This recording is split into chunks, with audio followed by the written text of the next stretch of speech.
अस्सलाम वालेकुम वरहमतुल्लाहि वबरकातुहू। मेरे अजीज़ों, मेरे दोस्तों, मेरे भाइयों, हम जिस जगह पर खड़े हैं ये कब्रिस्तान है और हम सभी जानते हैं कि यहाँ पर कई ऐसे लोग होंगे मदफून यहाँ पर कितने ऐसे लोग होंगे जो अल्लाह के नेक बंदे हैं और जिन्होंने अल्लाह को खुश करके इस दुनिया से चले गए और वो अभी कब्र के अंदर, अपने कब्र के अंदर अल्लाह रब्बुल इज़्ज़त ने उनको जन्नत की हवाओं और जन्नत के हसीन नज़ारों के साथ उनको सुलाया हुआ है और वो कल क़यामत के अंदर ही इंशाअल्लाह ताला अपने कब्र से हंसी खुशी उठेंगे।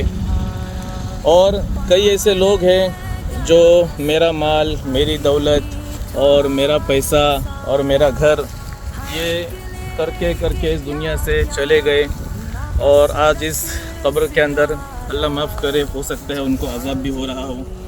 अल्लाह से दुआ है कि जो नेक बंदे इस कब्र के अंदर सोए हुए हैं, इन कब्रों के अंदर, अल्लाह उनके सदक़े दुफ़ैल में मेरी, आपकी और पूरे उम्मत मुहम्मदिया की मग़फ़िरत फरमाए और हम सब को भी उन्हीं में शुमार फरमाए। और जिनको अज़ाब कब्र हो रहा है, अल्लाह से दुआ है कि अल्लाह तबारक व तआला उनके अज़ाब को अल्लाह तबारक व तआला माफ़ फरमाए, उनको भी जन्नत के हवाओं और उनको भी उनके कब्र को जन्नत के नूर से मुनव्वर फरमाए।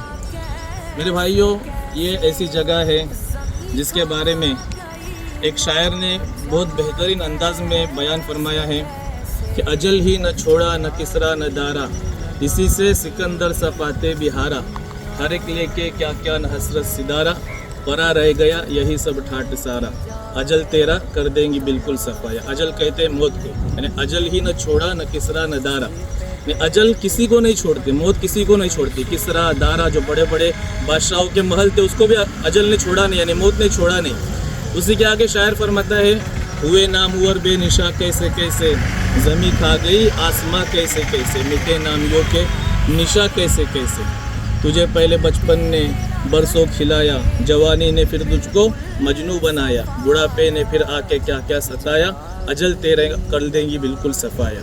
यानी मौत सबका सफाया कर देंगी, चाहे सिकंदर जैसा फाते भी क्यों न हो, सबका मौत सफाया कर देंगी। इसलिए एक शायर ने इसको बेहतरीन अंदाज में फरमाया। इसी को अल्लाह रब्बुल इज़्ज़त कुरान करीम में फरमाता है, कुल्लु नफ्सिन ज़ाइक़तुल मौत, हर नफ्स को मौत का मज़ा चखना है। दूसरी जगह अल्लाह फरमाता है, कुल्लु शैइन हालिकुन इल्ला वजहा, कि हर चीज़ को हलाकत है। और तीसरी जगह अल्लाह फरमाता है, कुल्लु मन अलैहा फ़ान, कि हर चीज़ को फ़ना होना है, सिर्फ अल्लाह की ज़ात बका है, बाकी हर चीज़ को फ़ना है। तो मेरे अजीज़ों, मेरे दोस्तों, हम सबको अल्लाह को खुश करके ही यहाँ से जाना है। मैं दोबारा कहता हूँ कि इस कब्रिस्तान के अंदर और दुनिया के अंदर ऐसे लाखों, सैकड़ों, हज़ारों कब्रिस्तान होंगे जिसके अंदर अच्छे लोग भी सोए हुए होंगे और बुरे लोग भी सोए हुए होंगे। तो अल्लाह को जो खुश कर गए वो तो कल क़यामत के दिन हंसी खुशी उठेंगे अपने कब्रों से मट्टी सर पे से झाड़ते हुए, और जो बुरे होंगे वो कहेंगे, हाय हलाकत, हाय नफ्स, हाय हलाक हो गए हम लोग। हम ये वही मैदान महशर है जिसके बारे में नबियों ने आके और जिसके बारे में अल्लाह वालों ने आके हमको डराया हुआ था। और आज जो नेक होंगे वो कब्र के अंदर सोए हुए रहेंगे और जन्नत के हसीन नज़ारों के अंदर सोए हुए होंगे और जन्नत की हवाएं उनको आ रही होंगी, और जो बुरे होंगे उनको अज़ाब कब्र हो रहा होगा। अल्लाह तबारक व तआला उनकी मग़फ़िरत फरमाए। मैं आखिरी बात करता हूँ तो उस्मान गनी रज़ी अल्लाह तआला अन्हु, ये एक तो अल्लाह रब्बुल इज़्ज़त ने तमाम सहाबा को रज़ी अल्लाह अन्हुम व रज़ू अन्हु का लक़ब दिया, यानी तमाम सहाबा से अल्लाह राज़ी और अल्लाह उनसे राज़ी और वो अल्लाह से राज़ी।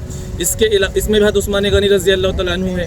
इसके अलावा अशरे मुबशरा, जिनको अल्लाह के नबी सल्लल्लाहु अलैहि वसल्लम ने एक ही मजलिस में 10 सहाबा को जन्नत की बशारत दी थी, जिनको अशरे मुबशरा कहते हैं। इसके अंदर भी उस्मान गनी रज़ी अल्लाह तआला अन्हु और खुलफाए राशिदीन, यानी इस्लाम के तीसरे खलीफा है उस्मान गनी रज़ी अल्लाह तआला अन्हु। रिवायतों में आता है कि जब भी वो कब्र का तज़किरा सुनते तो इतना रोते कि उनकी दाढ़ी मुबारक आंसुओं से तर हो जाती। और अल्लाह के नबी सल्लल्लाहु अलैहि वसल्लम ने फरमाया कि उनकी 2 बेटियाँ उस्मान गनी रज़ी अल्लाह तआला अन्हु के निकाह में थे। पहले एक बेटी वो इंतकाल हो गई, फिर दूसरी बेटी उनके निकाह में थी। और अल्लाह के नबी सल्लल्लाहु अलैहि वसल्लम फरमाया, काश मेरी 100 बेटियाँ होती तो 100 के 100 बेटियों को उस्मान गनी रज़ी अल्लाह तआला अन्हु के लिए मैं मतलब हज़रत उस्मान गनी रज़ियल्लाहु अन्हु की निकाह में दे देता था। ये वो उस्मान है जिनके बारे में आता है कि अल्लाह के नबी सल्लल्लाहु अलैहि वसल्लम एक मरतबा सोए हुए थे, अबू बकर आए, उमर आए, उनको इजाज़त दी, अल्लाह के नबी इसी तरह सोए रहे, लेकिन उस्मान गनी रज़ियल्लाहु तआला अन्हु अल्लाह के नबी उठे, अपने तहबन को सीधा किया।